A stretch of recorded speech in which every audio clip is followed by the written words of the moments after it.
Hey there, how's it going, friends? Welcome to today's video. Sorry that I was absent for a few days. I was quite busy writing some articles for the Draftsim website. I will leave some links down in the description actually, because I've been busy writing an article every 2 to 3 days or so for that particular website, covering all kinds of nice decks for the historic and the standard format, and now I'm even looking into if there's any opportunity to write some decks for Pauper, Modern, Legacy and stuff like that. So definitely go check that out if you want to. And as for myself, I'm doing quite well.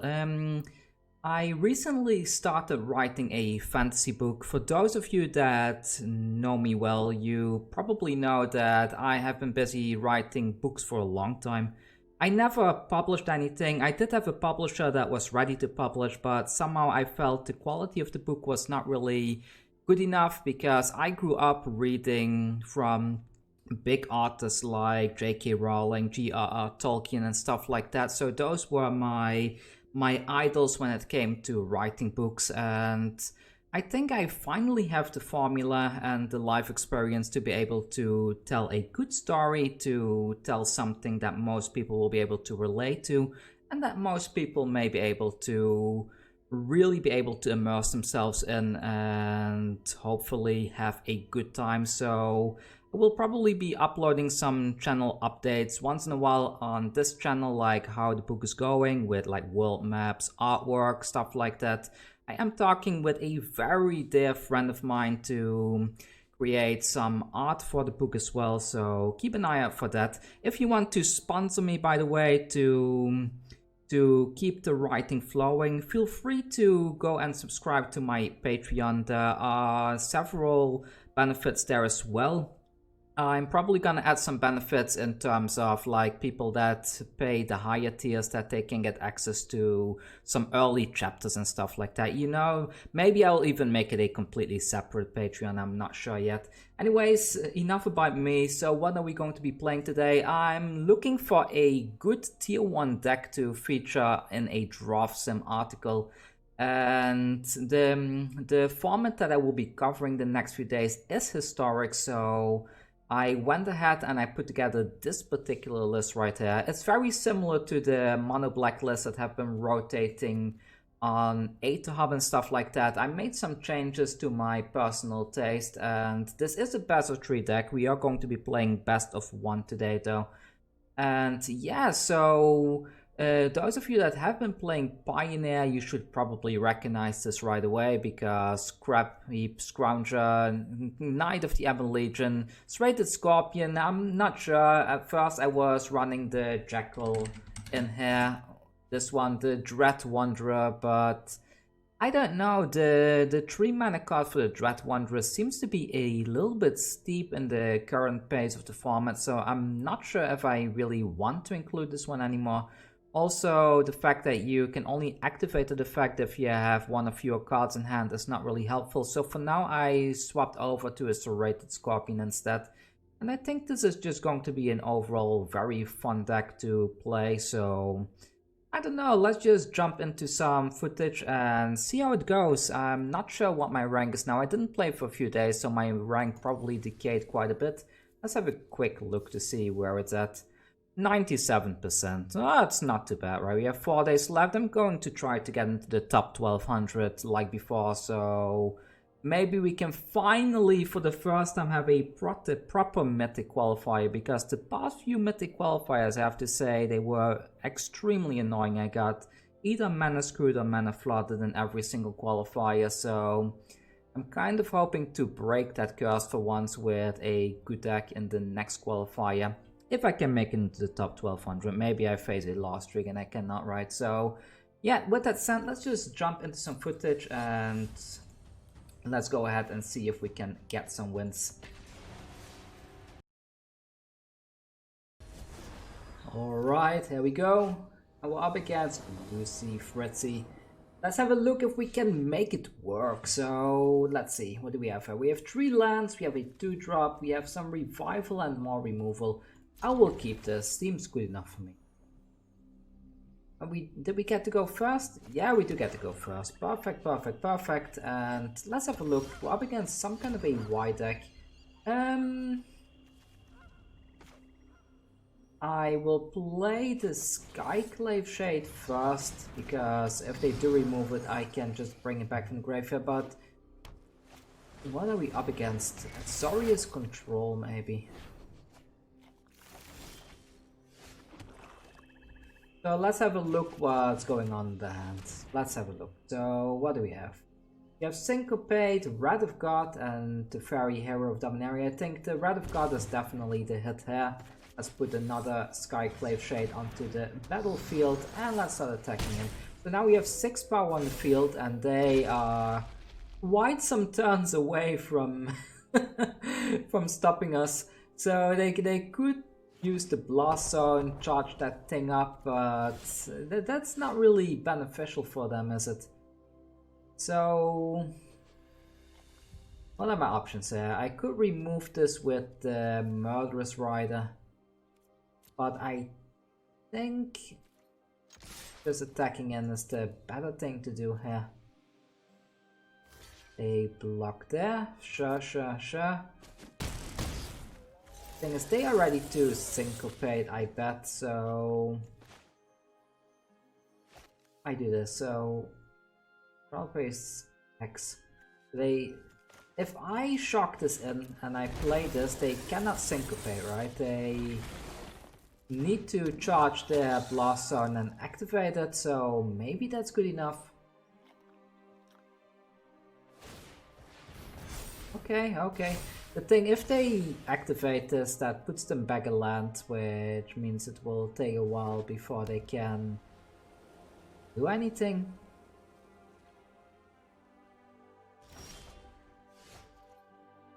But yeah, let's see. So let's just attack him with everything and have a look if they want to block anything here.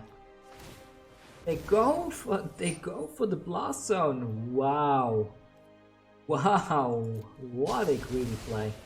No problem. Then we put the Spawn of Mayhem down. Also good, right? Also fun. And yeah, they are 2 turns away from casting that to Fairy. They have no way of blocking the Spawn of Mayhem. They didn't have removal either by looks of it. I don't think they have instant speed removal, so that's kind of good. So next turn I can Murderous Rider the Fairy off the board. Perfect. And we go down to 11 and let's end the turn. So here comes the Fairy. I do need to kill it before it can untap. Yeah, go ahead. Please don't -3. -3 would be bad. No. Oh well. Fine. So let's get rid of that one. Let's Fatal Push this thing off the board and... Okay then. So we drew another one. Perfect.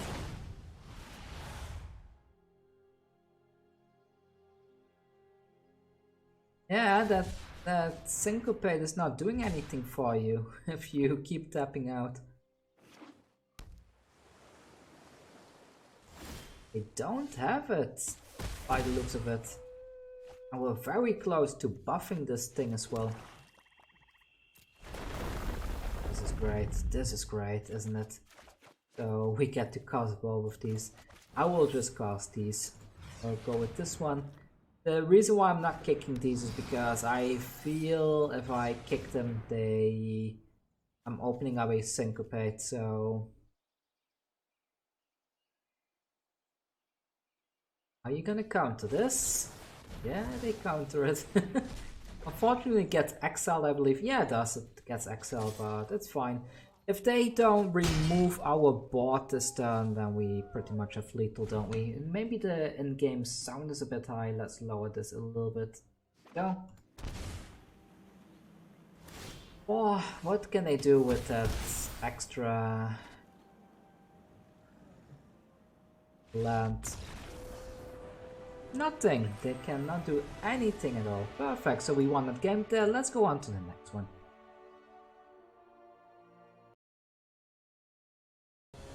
Alright, here we go. And we're up against Mrs. Pepis. And 98%, we are 97% still, and decent hand, little light on lands, but we do get to go first. Hopefully we draw into a land eventually. Any land will do, even... Oh wow, wow, what was that? What was that? Did you see that? I think Mrs. Pepis has just mulliganed for... What? What? What is this? Is this that stupid Neoform deck? Oh no, it's the Neoform deck. I don't want to face the Neoform one. Ah, this is such a boring deck to face. No, don't do this to me. I don't think I can even go wide enough to stop the Neoform deck. I have removal either, so let's just hope they don't have it. Let's just hope they whiffed, because that's gonna be harsh. That's gonna be harsh. Don't tell me that the hand they kept is exactly what they need. I hope it's not. There's anticipate. Okay, that's not it. They could have it next turn. There's a land.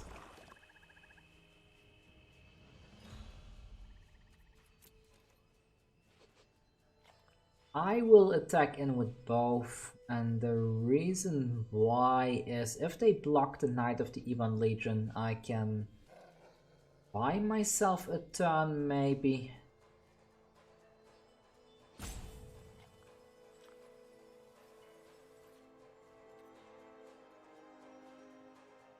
Maybe that's not a good idea. Maybe I really need to do it like this.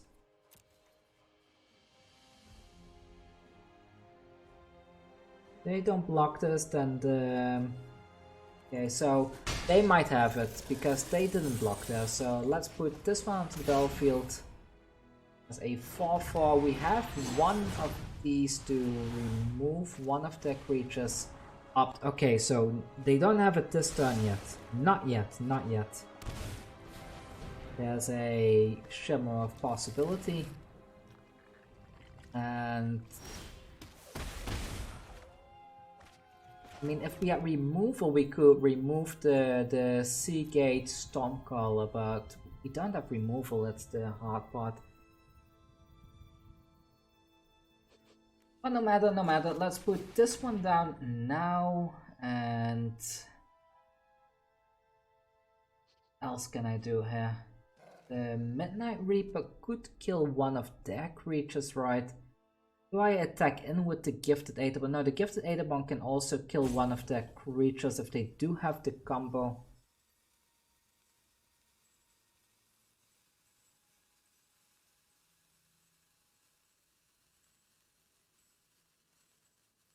Actually, I think what I will do is I am not going to play this one at all.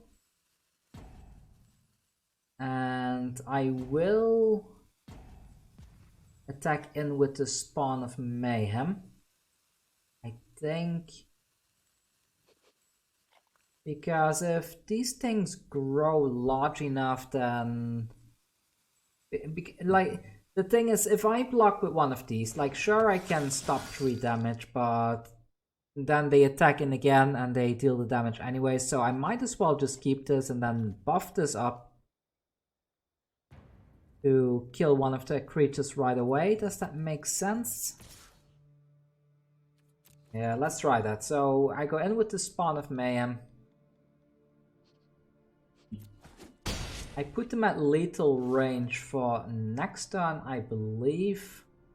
And the turn here, so we get those 2 counters there. And all it takes is for them to not have it now. But they used a Shimmer and an Anticipate. This looks like they have it. This looks like they have it. I really wish we had some removal, but yeah, nothing to do about that, right? So go ahead, go ahead. Neoform, alright, alright. Yes, here it comes, here it comes. I'm not sure if I can survive this. I probably cannot, but it's worth a try, right? If we had drawn any of our removal spells, we would have been able to kill that Seagate Stormcaller in response, and we would have been perfectly fine. But unfortunately, we did not. Hoping they drew into maybe multiple of their copying creatures that they are sitting in their hand right now. But the odds of that are quite unlikely, I guess. The copy.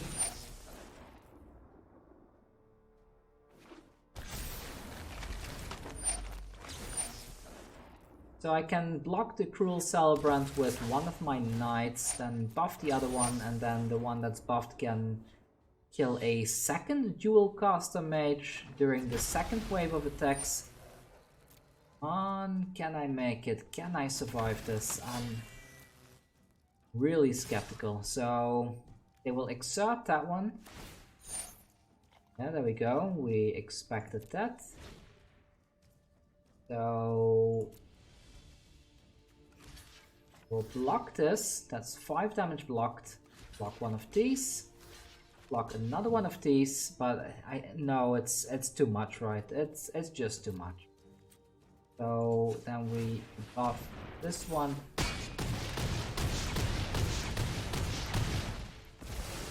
Yeah. Yeah. What can we do, right? What can we do? Can't do anything. We cannot do anything. Minus 12. That's crazy, especially since they mulliganed that much earlier and they still managed to pull it through. But fine, let's go to. We go next game against Doragon. 97%, same as us. Let's have a look if we can make this through. 2-lander, not great, but we do have the Skyclave Shade, which is quite a good card. A very undervalued card in my opinion. I think this thing could actually function in a standard mono black deck. One mulligans once, twice,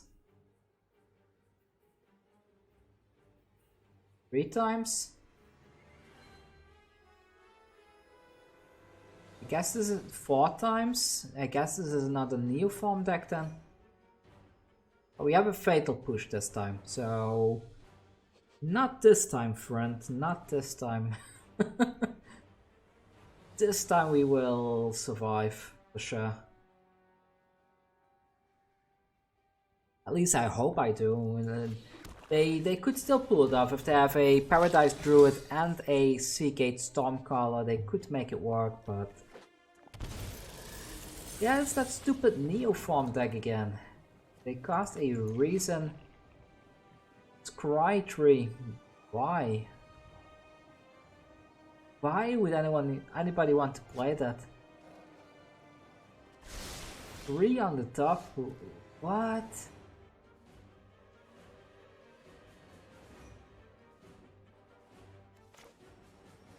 I'm not gonna bother. I'm not gonna bother. Fine, do what you want. Do what you want. I don't care. I really don't care. So let's go in.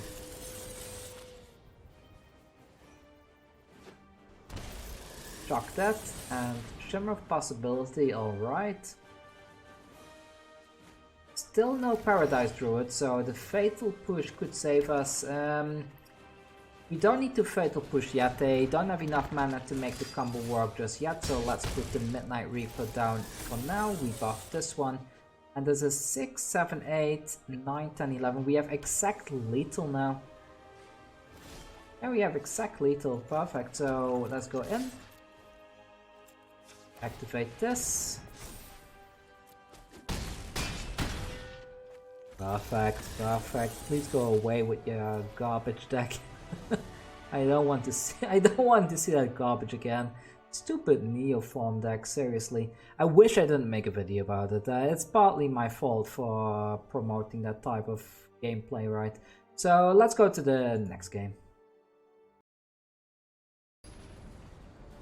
Alright, there we go. We almost have 20 minutes worth of footage, so I think this is probably going to be the last game for today. I noticed that my shorter videos do quite well, a lot better than my other ones, so I kind of want to stick with this. So I do go first. We're up against a Loris deck. I have to shock this in. The reason why I shock this in is if they happen to have a Thoughtseize in hand, then they can really catch me off guard by removing this from my hand, and I'm stuck at one land. So let's not get Thoughtseized. They did not Thoughtseize there, but well, I'm gonna go ahead and play a Skyclave Shade. They probably have a Rogue in hand. They have either an Opt or a Thieves Guild Enforcer. There we go. There's the Thieves Guild Enforcer. They put a bunch of stuff in the graveyard. Luckily, no land, so hopefully the next thing we draw is a land. Ooh, there goes a removal. And that stuff. That's really tough, but let's get rid of this. Put this one down, and we get to buff the Knight of the Ebon Legion as well. Down to 13. This is a 2/3 now, and can we please get a land now? I really need a land. That's not a land.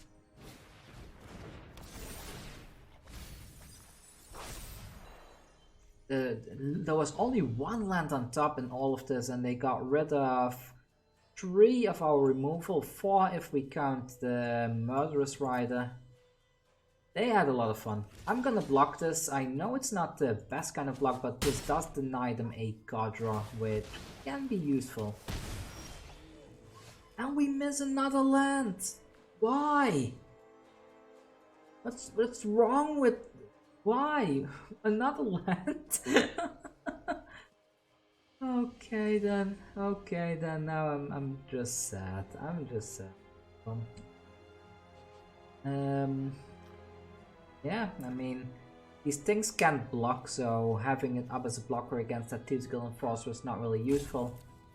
I will attack him with both of these. They didn't block. No idea why not. Why didn't they block, but fine with me.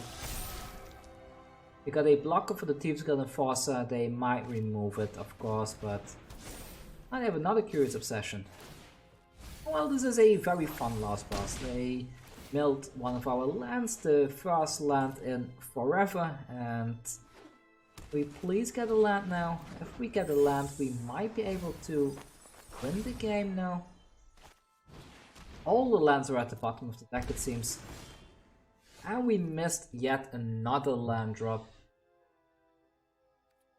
Why? Why are we missing all the land drops? Down to 1. That's nice at least. Put this one onto the battlefield, there we go. And they need 2 blockers, so... Let's see, do they have it? Ooh, we got a Scrapheap Scrounger, that's quite nice as well. And they scoop it. Well, we were stuck at 2 lands, but we made it through. And I think it really shows how good this deck can actually be. And yeah, I had fun with this. I will definitely write an article about this for the Draftsman website, so feel free to check that out once it's up. Will probably take a few days, especially now with the Thanksgiving holiday over in the US. And yeah, I'm happy that Mono Black is viable now. But I think the main card that makes it viable is the Scrapheap Scrounger. We didn't really get to see this card in action much, but the Scrapheap Scrounger in combination with the Skyclave Shade is really good because you can keep bringing these back from the graveyard relatively easily. And the Skyclave Shade is especially good because of its kicker effect that for 5 mana you can cast this thing with 2/1 counters other than a 5/3 is very good to have. So anyways, that's all from me. See you all next time and take care. Bye.